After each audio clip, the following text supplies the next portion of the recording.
Sir നമസ്കാരം. നമസ്കാരം sir, കഴിഞ്ഞ ദിവസം നമുക്കെല്ലാവർക്കും അറിയാം CJP, അതായത് പാറ്റ പാർട്ടി ഒരു സമരമുഖവുമായി യുവാക്കളുടെ നേതൃത്വത്തിൽ വലിയൊരു ജന ആഘോഷം തന്നെ ഡൽഹിയിൽ ജന്തർ മന്ദിറിൽ നടന്നു. ആ സമയത്ത് ഇവർ ഉന്നയിച്ചൊറ്റ കാര്യമുള്ളൂ, വിദ്യാഭ്യാസ മന്ത്രി രാജിവെക്കണം. എന്തിനാണ്? നീറ്റ് പരീക്ഷയുമായി ബന്ധപ്പെടുത്തിക്കൊണ്ടുള്ള കാര്യം പറഞ്ഞുകൊണ്ടാണ് ഇവർ സമരം നടത്തിയത്. അതിനെത്തിയതാരായിരുന്നു? അഭിജിത്ത് എന്ന് അറിയപ്പെടുന്ന അമേരിക്കയിലുള്ള ഒരു പ്രമുഖ IT കമ്പനിയിൽ വർക്ക് ചെയ്യുന്ന വ്യക്തിയാണ് അദ്ദേഹം വന്നത്. അദ്ദേഹം ആദ്യമായിട്ട് ഈ സമരത്തിന് നാട്ടിലെത്തിയപ്പോൾ എയർപോർട്ടിൽ നിന്ന് ഫ്ലൈറ്റ് ഇറങ്ങി നേരെ വരുന്നത് ജന്തർ മന്ദിറിലാണ്. അദ്ദേഹം സമരത്തിന് വേണ്ടി ഡേറ്റ് ബുക്ക് ചെയ്ത് വരുന്നത്. അതിന് ഗവൺമെൻറ് ഒരിക്കലും തടസ്സം നിന്നിട്ടില്ല. കേന്ദ്ര ഗവൺമെൻറ് ഒരു കാരണവശാലും തടസ്സം നിന്നില്ല. കാരണം സാധാരണ രീതിയിൽ സമരത്തിന് വരുന്നതിന് മുമ്പ് അനുമതി വാങ്ങണം. അനുമതി കൊടുത്തു. ഡൽഹി പോലീസ് അവിടുത്തെ അനുമതി കൊടുത്തു, വന്നു, അവിടെ സുഖമായിട്ട് സമരത്തിരുന്നു. പക്ഷേ അദ്ദേഹം സമരത്തിന് വന്നിരുന്ന സമയത്ത് അവിടെ 43 ഡിഗ്രി ചൂടാണ്. അദ്ദേഹം പറഞ്ഞു, എനിക്ക് ഈ 43 ഡിഗ്രി ചൂടിൽ ഇരിക്കാൻ പറ്റുന്നില്ല. ഞാൻ നേരെ പോയി അദ്ദേഹം വന്ന ബെൻസ് കാറിനകത്ത് കയറി AC-നകത്ത് ഇരുന്നു കുറേ നേരം. അത് അവിടെ ഇരിക്കട്ടെ. അതിനുശേഷം വീണ്ടും ചൂട് കുറഞ്ഞു. വീണ്ടും അദ്ദേഹം സമരമുഖങ്ങളിലേക്ക് വന്നു. കഴിഞ്ഞ ദിവസങ്ങളിലാണ് ഇതിൻ്റെ അട്ടിമറി സംഭവങ്ങൾ നടക്കുന്നത്. പാർലമെൻറ്റ് തുടങ്ങി വീണ്ടും കൂടിയപ്പോഴാണ് ഇവർ ജന്തർ മന്ദിറിൽ അതിതീവ്രമായി ജനങ്ങളെ വിളിച്ചുകൂട്ടി. അത് യുവാക്കളുടെ ഒരു ജനരോഷം തന്നെ അവിടെ നടന്നു എന്ന് വേണമെങ്കിൽ പറയാം. സർ, അതിൽ അവർ വിജയിച്ചു എന്ന് പറഞ്ഞുകൊണ്ട് അവിടെ വിജയിക്കാനുള്ള കാര്യം, അവർ ഉദ്ദേശിച്ച ലക്ഷ്യം, വിദ്യാഭ്യാസ മന്ത്രി ധർമ്മേന്ദ്ര അദ്ദേഹം രാജിവെക്കുകയുണ്ടായി. അപ്പോൾ സ്വാഭാവികമായിട്ടും അത് വൻ വിജയമായിട്ട് ഇവരെന്തോ, എനിക്കറിയില്ല, ഇന്ത്യക്ക് എന്തോ കിട്ടിയെന്ന് പറഞ്ഞിട്ടാണ് ഇവർ ഇത്രയും വലിയ ആഘോഷം നടത്തുന്നത്. സ്വന്തം സർക്കാരിൻ്റെ അല്ലെങ്കിൽ സ്വന്തം രാജ്യത്തിൻ്റെക്ക് വേണ്ടി ഇങ്ങനൊരു പ്രശ്നമുണ്ട്. എന്തിനു വേണമെന്ന് ഇപ്പോഴും അറിയില്ല. പക്ഷേ അത് വലിയൊരു ജനരോഷം ഇന്ത്യ മൊത്തം ഇളകി നിൽക്കുകയാണ്. അത് യുവാക്കളിൽ രോഷം ഉണ്ടാക്കി എന്ന് വേണമെങ്കിൽ നമുക്കെല്ലാവർക്കും അറിയാം. സാറിന് വരെ നമുക്കെല്ലാവർക്കും അറിയാവുന്ന ഒരു കാര്യമാണ്. പക്ഷേ യുവാക്കൾക്കാണ് ഏറ്റവും കൂടുതൽ രോഷം ഉണ്ടാക്കിയിരിക്കുന്നത്. ഒരുവിധം പ്രായമായ ആൾക്കാർക്ക് ഇത്ര രോഷം ഉണ്ടായോ എന്ന് എനിക്കറിയില്ല, അച്ഛന്മാർക്കൊക്കെ ഉണ്ടായോ എന്ന് എനിക്കറിയില്ല. പക്ഷേ ഇതൊക്കെ ഉണ്ടായപ്പോഴും ഈ പാറ്റ പാർട്ടി ചെയ്തത് ഒരു സംഭവം സാറേ, ഈ വിജയാഘോഷം, അതായത് ക്രിക്കറ്റിൽ വേൾഡ് കപ്പ് കിട്ടിയോ അല്ലെങ്കിൽ ഒരു ക്രിക്കറ്റിലൊരു ഫൈനൽ കളിച്ച് ജയിച്ചു കഴിഞ്ഞാൽ അവർ ആഘോഷിക്കുന്നത് 5 സ്റ്റാർ ഹോട്ടലിൽ ഭയങ്കര അതിതീവ്രമായിട്ടുള്ള മദ്യത്തിൻ്റെയും മയക്കുമരുന്നിൻ്റെയും, അല്ലെങ്കിൽ മയക്കുമരുന്നുണ്ടോ എന്ന് എനിക്കറിയില്ല, മദ്യത്തിൻ്റെയൊക്കെ അടിമയിലായിരിക്കും അവർ ചെയ്യുന്നത്. കാരണം മദ്യം എന്തായാലും ഒഴുകുന്നുണ്ട്. കാരണം ജയിച്ചു കഴിഞ്ഞാൽ ബീറിൻ്റെ കുപ്പിയാണ് സ്പ്രേ ആയിട്ട് അടിച്ചു കൊടുക്കുന്നു, മറ്റുള്ള പല കാര്യങ്ങളും അവിടെ നടക്കുന്നുണ്ട്. അതേപോലെ ഈ പാറ്റ പാർട്ടി 5 സ്റ്റാർ ഹോട്ടലിൽ വലിയൊരു ആഘോഷ പരിപാടി വെച്ചു. സാർ, ഇതിൽ കുറേ ആൾക്കാർക്ക് അങ്ങ് കഴിഞ്ഞ ദിവസം പറഞ്ഞൊരു കാര്യമുണ്ട്. ഈ പാറ്റ വിപ്ലവം ഞാൻ അങ്ങോട്ട് ചോദിച്ചപ്പോൾ അങ്ങ് പറഞ്ഞു, പാറ്റ വിപ്ലവം പൊളിഞ്ഞോ എന്ന് ചോദിച്ചപ്പോൾ അങ്ങ് പറഞ്ഞു, പാറ്റ വിപ്ലവം പൊളിഞ്ഞോ ഇല്ല, അതിന് അപ്പോൾ ഞാൻ ഒരു കാര്യം ചോദിച്ചു, അതിന് അടി ഒഴുക്കാണോ എന്ന് ചോദിച്ചപ്പോൾ അങ്ങ് പറഞ്ഞൊരു മറുപടി ഞാനിപ്പോൾ ഓർക്കുന്നു. അത് അടി ഒഴുക്കല്ല, അടിയുടെ ഒഴുക്കാണ് വേണ്ടത് എന്ന് അങ്ങ് പറഞ്ഞു. ആ അടിയുടെ ഒഴുക്ക് സത്യം പറഞ്ഞാൽ അതാണ് നടന്നത്. അവിടെ പലർക്കും അടി കിട്ടി, പലരും ഹോസ്പിറ്റലിൽ അഡ്മിറ്റാണ്. 1-2 കുട്ടികൾ ഇപ്പോഴും ICUവിൽ തന്നെയാണ്. അത് തീവ്രമായിട്ടുള്ളൊരു കാര്യം. അത് അവരുടെ കുടുംബത്തിനും അവരുടെ രക്ഷിതാക്കളുമാണ് അത് അനുഭവിച്ചുകൊണ്ടിരിക്കുന്നത്. അല്ലാതെ പാർട്ടി ഈ കൂട്ടിനോടൊപ്പം ആരും തന്നെ ഇല്ല. അപ്പോൾ ഞാൻ ചോദിക്കാൻ വന്ന കാര്യം, ഇവർ ഇത് കഴിഞ്ഞ് ഇതിന് ഏറ്റവും വലിയ ഈ ഹോസ്പിറ്റലിൽ കിടക്കുന്ന പല വിദ്യാർത്ഥികളെ പോലും അവർ പോയി നോക്കാനോ അല്ലെങ്കിൽ അതിൻ്റെ കാര്യങ്ങൾ ചിന്തിക്കാനോ അവർ നോക്കാതെ അവർ 5 സ്റ്റാർ ഹോട്ടലിലും 4 സ്റ്റാർ ഹോട്ടലിലും അതിതീവ്രമായിട്ടുള്ള ആഘോഷങ്ങൾ ഡൽഹിയിൽ നടത്തിക്കൊണ്ടിരിക്കുന്നു. എന്താണ് സാർ ഇതിൻ്റെയൊക്കെ ലക്ഷ്യം? എന്താണ് സാർ ഇത്? എവിടേക്കാണ് സാർ ഇത് പോകുന്നത്? ഇത് വളരെ വ്യക്തമാണ്. അഭിജിത്ത് ദീപ്കെ എന്ന് പറയുന്ന ഒരു യുവാവ്, അദ്ദേഹം ആം ആദ്മി പാർട്ടിയുടെ പ്രചരണ വിഭാഗത്തിൻ്റെ ചുമതലക്കാരനായിരുന്നു. എന്ന് പറഞ്ഞാൽ കേജ്രിവാളിൻ്റെ ഒരു സിൽബന്ധിയായിരുന്നു. ഇയാൾ അമേരിക്കയിൽ പോയി അവിടെ നിന്നുണ്ടാക്കിയ ഒരു മൊബൈൽ ഒരു ആപ്ലിക്കേഷനൊക്കെ ആയിട്ടാണ് ഇറങ്ങുന്നത്. അതിൻ്റെ ഡീറ്റെയിൽസിലേക്കൊന്നും ഞാൻ പോകുന്നില്ല.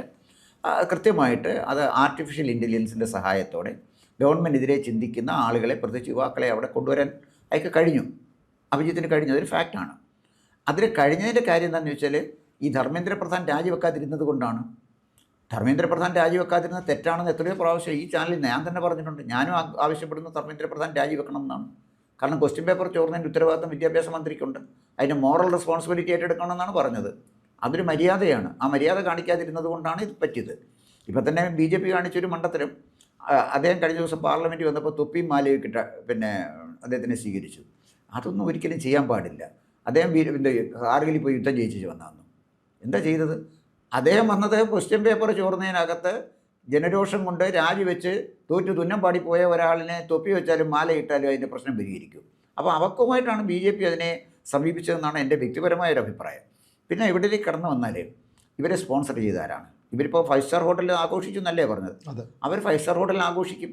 കാരണം അന്താരാഷ്ട്ര തലത്തിലെ കോടിക്കണക്കിന് രൂപയാണ് ജന്തർ മന്ദിറിലേക്ക് ഒഴുകിയിരുന്നത്. ജന്തർ മന്ദിറിൽ ഒഴുകിയിരുന്നതിൻ്റെ അവിടെ എത്തിയിരിക്കുന്ന ആളുകൾ ആരൊക്കെയാണ്?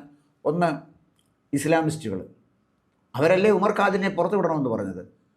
ധർമ്മേന്ദ്ര പ്രധാൻ രാജിവെക്കും, ഉമർ ഖാലിദിനെ പുറത്തു വിടണമെന്ന് പറയുന്നതുമായിട്ടുള്ള ബന്ധം എന്താണ്? നരേന്ദ്രമോദിയെ വെടിവെച്ച് കൊല്ലണമെന്നൊരു വൃത്തികെട്ട ഒരു പെങ്കൊച്ചു വന്ന് പറയുന്നത് കേട്ടു. ഇന്ത്യൻ പ്രധാനമന്ത്രി വെടിവെച്ച് കൊല്ലണം നിർത്തി വന്നെന്ന് പറയുകയാണ്. ലോകത്ത് ഏതെങ്കിലും രാജ്യത്തന്ന് അവളെ പിന്നെ എന്ത് ചെയ്യണം? അവളെ അറസ്റ്റ് ചെയ്യണം.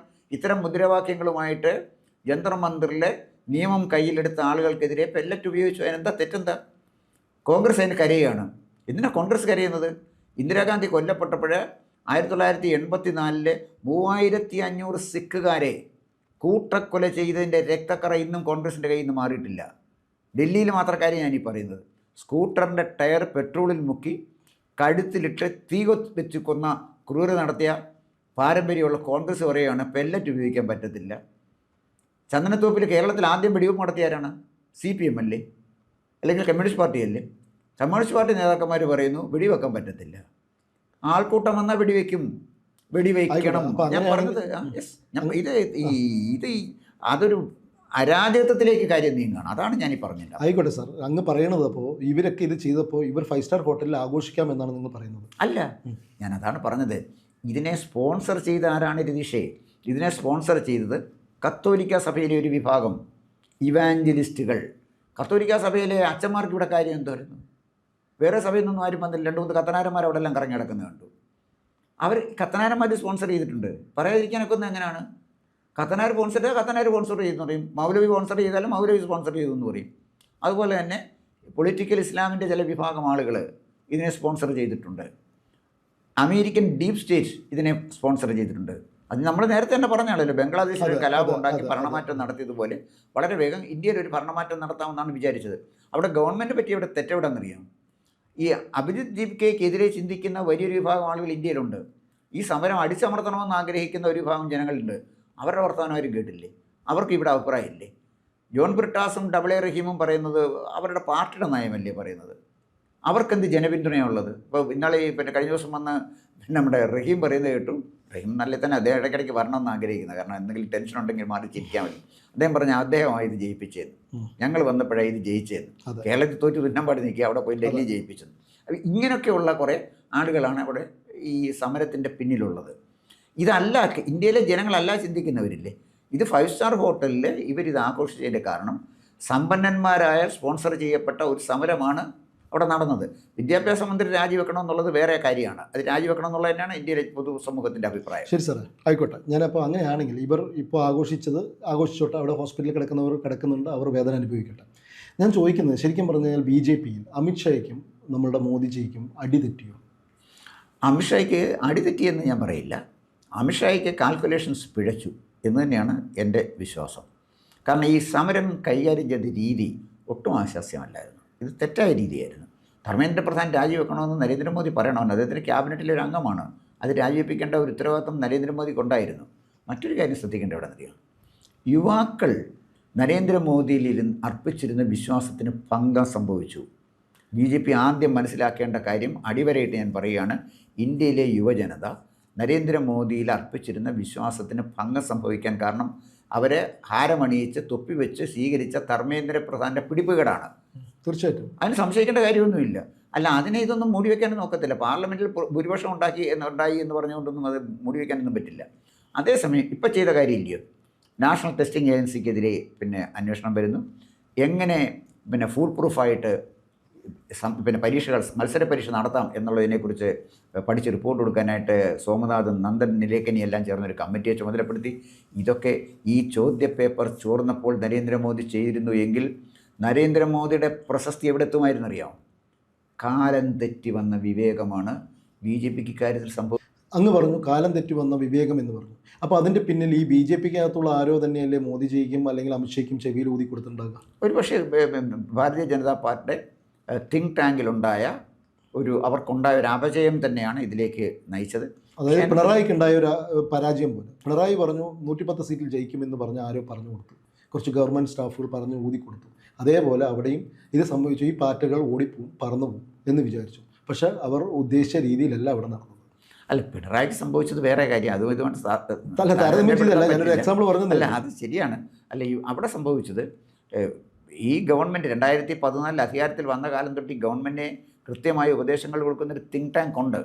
അവർക്ക് എവിടെയോ തെറ്റുപറ്റി, അല്ലെങ്കിൽ അവരുടെ ഉപദേശം സ്വീകരിച്ചില്ല, അവർ അല്ലെങ്കിൽ തെറ്റായിട്ട് ഈ സമരത്തിനെ വിലയിരുത്തി. അതൊരു ഭാഗം. പക്ഷേ ഈ സമരം ഗവൺമെൻറ് ചെയ്ത ഒരു ഗുണമുണ്ട്. അതാണ് ഏറ്റവും പ്രധാനപ്പെട്ട കാര്യം നമ്മൾ കാണുന്നത്. ഏത് ദോഷത്തിനൊരു ഗുണമുണ്ടല്ലോ. അവിടെ വന്ന് പോലീസ് വാഹനങ്ങൾ ആക്രമിച്ചവർ, പൊതുമുതൽ തകർത്തവർ, പ്രധാനമന്ത്രിയെ കൊല്ലണമെന്ന് പറഞ്ഞവർ, പ്രധാനമന്ത്രിയെ പീസുവാക്കണമെന്ന് പറഞ്ഞവർ, സെലിബ്രിറ്റീസ് എന്ന് പറഞ്ഞ് അഴിഞ്ഞാടിയ കുറേ വൃത്തികെട്ട പിന്നെ ആളുകൾ. അപ്പോൾ ഇത്തരം ആളുകൾ ആരൊക്കെയാണ് എന്നുള്ളതിനെക്കുറിച്ച് കൃത്യം റിക്കാർഡ് ഗവൺമെൻറ്റിൽ കിട്ടി. ഒരു പ്രശ്നമുണ്ടായാൽ അതാണ് അതിൻ്റെ ഗുണം.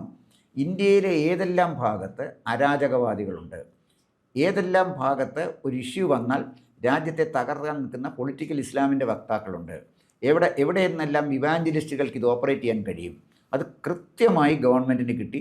അവരെ സംബന്ധിച്ചിടത്തോളം എല്ലാ തെളിവുകളും കിട്ടി. ഇപ്പം ഈ ഫേസ് ഐഡൻറ്റിഫൈ ചെയ്യാൻ കഴിയുന്ന ഇഷ്ടംപോലെ സോഫ്റ്റ്വെയറുകളുണ്ട്. അപ്പോൾ ആൾക്കൂട്ടത്തിൽ ഒരുത്തനെ കാണിച്ചാൽ അവൻ്റെ അഡ്രസ്സും മേൽവിലാസവും ടെലിഫോൺ നമ്പറും കൂടെ പോലീസിന് കിട്ടും.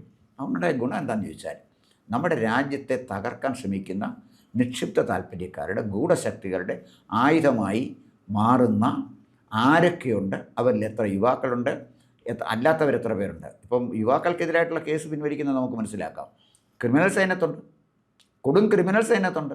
അവനെതിരെയുള്ള കേസ് പിൻവലിക്കണമെന്ന് വിദ്യാർത്ഥികൾക്ക് പറയാൻ പറ്റില്ല. അപ്പം ഗവൺമെൻറ്റിനെ സംബന്ധിച്ചിടത്തോളം നാളെ ഗവൺമെൻറ് നേരിടുന്ന വെല്ലുവിളികൾ എന്തൊക്കെയാണെന്നും ഇന്ത്യയിലെ ഏതെല്ലാം ഭാഗത്ത് ഈ രാജ്യത്തെ അസ്വസ്ഥതയിലേക്കും അരക്ഷിതാവസ്ഥയിലേക്കും കൊണ്ടുപോകണമെന്ന് ആഗ്രഹിക്കുന്ന വ്യക്തികളുണ്ടെന്നും അവരുടെ പിന്നിൽ ആരാണ് പ്രവർത്തിക്കുന്നതെന്നും കൃത്യമായി മനസ്സിലാക്കാൻ ഗവൺമെൻറ്റിന് ഒരു വഴിയൊരുക്കിയത് ഈ പാറ്റാകളുടെ സമരമാണ്. ഈ പാറ്റാകളെ ഹിറ്റടിച്ച് ഒഴിവാക്കാവുന്നതേ ഉള്ളൂ. ഇപ്പോൾ ചുമ്മാ ഗീർവാണം അടിക്കുന്നത് മാത്രമേ ഉള്ളൂ. ഇപ്പം നാളെ ഞങ്ങൾ അങ്ങോട്ടോട്ട് ചെന്നിരിക്കും, നാളെ അങ്ങനെ നടത്തും, ഒന്നും ഇന്ത്യ നടത്താൻ അല്ല, അത് കഴിച്ചോട്ടെ, ഗീർവാണത്തിലൂടെ ബിയർ കഴിച്ചോട്ടെ, കുറച്ചല്ലേ മിക്സ് ചെയ്ത് കഴിച്ചോട്ടെ. അപ്പോൾ ഇവിടുത്തെ പ്രോബ്ലം എവിടെയാണെന്ന് ചോദിച്ചാൽ, ഇത് ഗവൺമെൻറ് ഉണർന്ന് പ്രവർത്തിക്കേണ്ട ഒരു സമയമായി എന്നുള്ളതാണ് എനിക്ക് തോന്നുന്നത്. എന്തായാലും ശരി, 2014 അധികാരത്തിൽ വന്നതിന് ശേഷം നരേന്ദ്രമോദിയുടെ സൽപ്പേരിനേറ്റ ഒരു കളങ്കം തന്നെയാണ് ഈ സമരം. അതിന് തർക്കമൊന്നുമില്ല. തീർച്ചയായിട്ടും ഇവരെല്ലാവരും വിചാരിച്ചു ഈ സമരം വൻ വിജയമായി ഇതിനെ. പക്ഷേ എനിക്കൊറ്റ കാര്യം പറയാനുള്ളൂ, ഇതിനു മുമ്പും സമരങ്ങൾ നടന്നിരുന്നു. ആ സമരത്തിൽ അണ്ണാ ഹസാരെ പോലുള്ള ഒരു പ്രമുഖ വ്യക്തി പങ്കെടുത്തു. ആ സമയത്താണ് ആപ്പ് എന്ന് പറഞ്ഞ പുതിയൊരു പാർട്ടി രൂപം കൊണ്ടു. അരവിന്ദ് കെജ്രിവാൾ മുഖേന പുതിയൊരു പാർട്ടി രൂപം കൊണ്ടു. പക്ഷേ അവരൊന്നും തന്നെ ഇതുപോലെ വലിയൊരു ആഘോഷങ്ങളോ കാര്യങ്ങളോ ഒന്നും കുട്ടി ആഘോഷിച്ചിട്ടില്ല. അവർ സമരങ്ങൾ വിജയിച്ചപ്പോഴും അതിനെ ആ രീതിയിലാണ് പോയത്.